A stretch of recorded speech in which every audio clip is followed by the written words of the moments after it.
but my pick is actually Vitality. I think Vitality is going to win the split, which I don't know. I think a lot of people are like they saw Vitality last year. They're drawing conclusions. I know the perk stocks are super low, and that's why I'm fucking buying those stocks. I look at this roster. I see Neon, who's been super solid. He had a great last year, like a top 280 carry in the league last year. Kaiser is Kaiser. Like we know what he's capable of. And then you add a monster and Bo to this roster. I think the only question mark is Fodun, but T1 Challengers players that have gone elsewhere, they've had a great track record from that team. So he's the player that I haven't watched play, and it's obviously really risky betting on a player that you haven't watched play before. But when I look at this roster, I think they have the potential to be the best, and I guess that's what I'm going with here, because I don't think that there's any other team that I look at that I'm like, yeah, this team is like significantly better than the other teams. Like Fnatic, G2, KOI, those are the other teams that I would put in that same tier of they can win the split. Those are the four teams that I have at the top. And out of those teams, I don't think any of them could hit the level that a peak Vitality could hit. Like if Bo is really that monster, if he is that guy that he was in LPL, it's over for the rest of the league. Like he's just going to be dicking everyone. What was your four teams? It was Vitality, Fnatic, G2, and KOI. That's what I've got. Oh, okay. There's already a spicy one because as people will know from me, I have XL as my number one, but we'll get to that in a minute. Let's keep going on the Vitality issue. I know what you mean by that. Like, put it this way, in that like explanation of the three possibilities, I'm also with you. They would be more like the one in the middle that'll take a while to power up. Because if you just think logically, first of all, the Photon guy wasn't even supposed to be there and is a fucking Korean top laner. Like that already has to be figured out. Like it's not as simple as like, well, it's no problem. It probably should be good. Like that's Alfari's spot, guys. That's what that spot on the roster is supposed to be. Or Odo Omne's spot. Omni, true. I've heard there was that rumor as well, yeah. And then, or Whippo, people heard a similar story, yep. Right? So then the problem I have is this. Already we've got to resolve that. So let's imagine that gets figured out. Luckily, he's playing in Europe as top lane. Spoiler, you're just a weak sided, probably. That's just the way it works. So at least that could be figured out. The problem is when you said the Bo one there, even though I know you just mean this a turn of phrase, when you were like, Photon's the only question mark. I mean, Bo is a massive question mark too. Let's be real, like, because here's the problem, Dom. I'm with you. He did look for real like one of the craziest, like prodigy young junglers I've ever seen when I saw him in the LPL. He looked fucking insane. And obviously in solo queue, he has torn it up. But who the fuck can know how that's going to translate to LEC and these players? Like, you know what I mean? Like the problem especially because of the role, Dom, like I feel like jungler's the hardest role to know how someone will play like in a totally different team. Like I've seen it too much, like in ERLs. I don't think people can't be idiots. They just can't. It's so hard to figure out who actually are the good junglers. Like some of them look amazing, then the shit in LEC. I don't know. I'm with you. If it lives up to the potential, it's going to be amazing because as you say, the rest of the team is fucking banging, like outside of the top lane. Like Perks is obviously, as you say, like the joke is, if people didn't watch Vitality, they think he was bad last year. He was like a sleeper fucking MVP of the whole league, for God's sake. So he's already taken care of. If anything, he's actually at the point in his career where he's ready to win again, fucking hungry. The Neon angle, it's perfect because we were having those discussions with him on this show. And basically, if you remember, Vitality was the only team left that he could join when we went through it all. Because, I mean, the joke is we thought Upset wasn't leaving Fnatic. You know, when you went through all the top teams, sadly, even though Neon definitely deserves to be the top 3 team, it looked like actually he was going to get fucked over and end up on another like Misfits level, like just a playoff team. So I think it's awesome. He got a spot, by the way, easily deserves it. Like, just look at the last, like, 2 splits, 3 splits he's done. This guy's a fucking stud. And then, if people don't realise, like, I actually think this fucking Kaiser move's fire. I've always thought there was a brilliant player. And I also think as well, I'm really interested how his roams will work with Perks. So I think the rest of the team, aside from top, is banging. But there are still some question marks on this roster.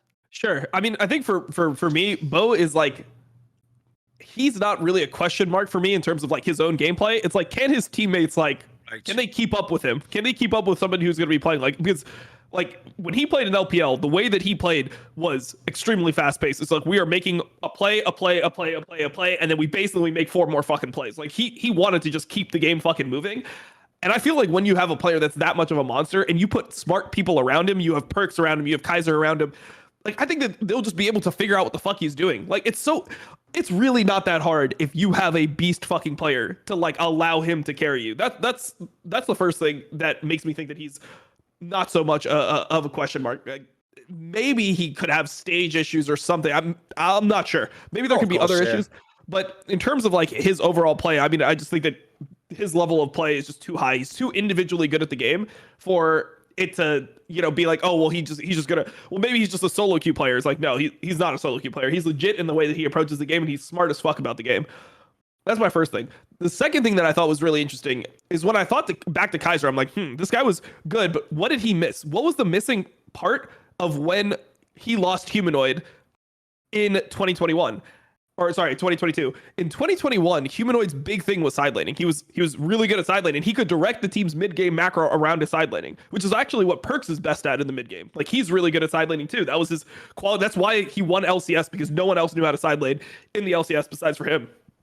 So I think that combination of Perkz being able to like take over things in the mid game and Kaiser being able to facilitate things in the early game and do what he's best at, I think it's a really good match of skill sets there between the mid and the support players. So I just think there's a lot of things that are actually good about this team. I think that most people expect it to be good, but they just know that there's the possibility that it's complete shit, right? Like, for some reason, Vitality could just be terrible. Like, everyone feels that, and because of that feeling, they don't want to commit. They'll be like, oh, he's good. They're good. That's a good team. They'll be second. They'll be third. Maybe like that. But no one actually thinks they're going to be third. They're going to be like first, or they're going to be like seventh. Yes. Like, they're not going to be third. So yes, at least that's what I think the expectation of people really is. It's just they're trying to figure out how hard they want to go on the Vitality train. So I'm just committing. I've got my Vitality winning the split. That's it.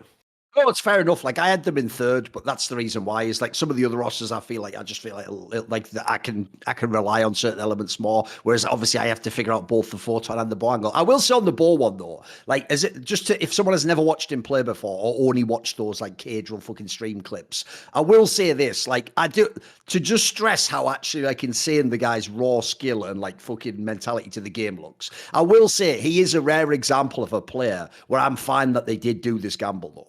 Because as you say, what you're gambling on with a player who looks with the eye test as good as this is not just like, we got a good import jungler. It's like, you like, for real, if you gamble and it works, this is a guy who could do like mad damage at Worlds. Like, he could actually be the reason you like win a fucking playoff series at Worlds or something crazy. So I think it's worth it. Like, put it this way, this off season especially is why I bring it up for the ball point, Dom. In my opinion, this off season really tested all the GMs of the league, because the fact that Jankos was available, and by the way, behind the scenes, I've heard he was available for way less than those news articles told you. You know, the news articles claiming it was like $1 million or more. Dude, I've heard you could get him for like a fifth of that, for real, like a bunch of the orgs. So what this offseason showed me was which GMs actually believe in like young talent or not. Because the problem, in my opinion, is this: if you're anyone except Mad Lions who have El Yoya or this team taking Bow, you should have just been going for Jankos. You should have had your name in the Jankos lottery in the hat. Like, can I get this player, please? Because everyone knows the floor, and Jankos is incredible, and he has the international pedigree. So this is one of the only players, Dom, I would gamble on over Jankos. Like, if this works out, it will be worth it. So I'm with you on that. I see the upside. And the main thing is that you never had opportunities to get a player like Bo before. Like, no, he was exactly. somebody who was expected to be one of the best junglers in LPL. That was what everyone was thinking. Like, yeah, this guy's a beast. He's just going to be the starter. Then he the would be playing now with like Rookie or Knight or something if he'd continued, right? Yeah. Yeah, 100%. Like that. I mean, he would have just been playing with Doing Beyond FPX. Like, that's just what it would have ended up being. And they got lucky. Like, the West got lucky that he got banned from match fixing, and because of the culture in China, they're not going to pick up a player that has that like reputation. You know, like they don't want to associate that with any of the big teams. So because of that, you actually have access to get him. So to me, it was like a no-brainer. I mean, there's being good in solo queue and looking like you have potential, and then there's just like what he did when he played in LPL. Like, when he started in LPL, he just immediately came in and he was just dicking the top tier junglers. Like, if you look at like who he was shitting on, it wasn't like he was just dropping like 15 kills against like some random like LGD jungler where it's like, okay, but like what does that actually mean? No, he was bending over like Karsa. Just in his, and this is like, This is not 2022 Karsa. This is 2021 or 2021 Karsa. Like, he was just bending people. Like, it was kind of scary what he was doing. So I really like the Vitality committed to him. And not only did they commit to him by giving him a roster spot, if you heard about what they said afterwards, they committed to building the team around him. It wasn't just, oh, we're going to get this player. It's like, now we're just going to get a bunch of supporting pieces that enable him to do what he's best at. Like, we're going to get shot callers around him. We're going to get consistent players. We're going to get veteran leadership. You know, we're going to get a consistent AD carry. And we're going to let him really do what he's meant to do. So I like the Vitality roster. I think it's one of the first Vitality rosters that costs a lot of money but makes sense. When you look at other Vitality rosters, there was always just weird aspects to how the rosters were formed. But this one, I actually feel like they got things together and they created something that, you know, should be good. I I think the underrated part of this roster, by the way, is that if people don't know, they changed the coaching staff and picked up Neon's former coach from Misfits, Coach Carter.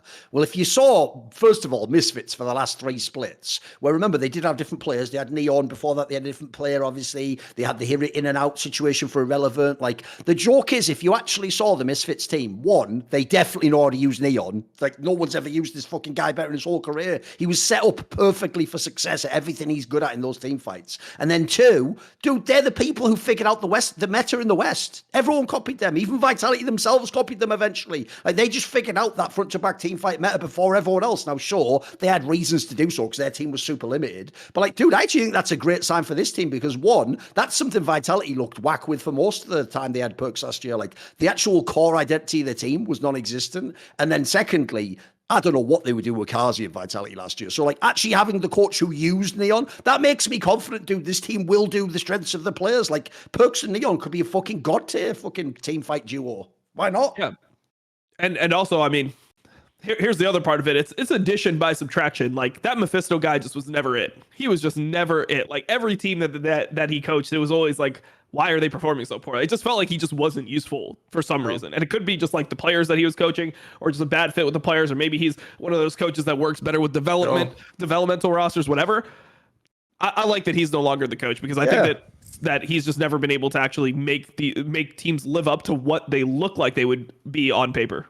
I always say it like this, Dom, right? Unless it's someone I just particularly know from behind the scenes is scum and shit in their job or something. All I ever say about coaches is like in theory, for all I know, maybe this guy's a good coach. But if it's true, then it's not with this team, is it? Like, one thing you can inarguably say is when the team has underwhelming results consistently, then something about the fit doesn't work. So as you say, maybe he even is an awesome coach, but not with this set of players or this style of player, or maybe he doesn't work well with a certain type, as you say, maybe a veteran player or a star player is not what he likes. Maybe he likes the smaller pieces. There's always that discussion. Anyway, I have at number 3, mainly, as I said, because the Bo angle, and then I don't know what's going to happen with Photon yet. Like, I'm actually interested to see later on in the year if Alfari comes back, what would this roster be like? I'm interested on that whole thing. But yeah, we've done Vitality. See more cool, funny, interesting clips based on topics from my content? Well, subscribe to this channel then, or, be a pleb and don't.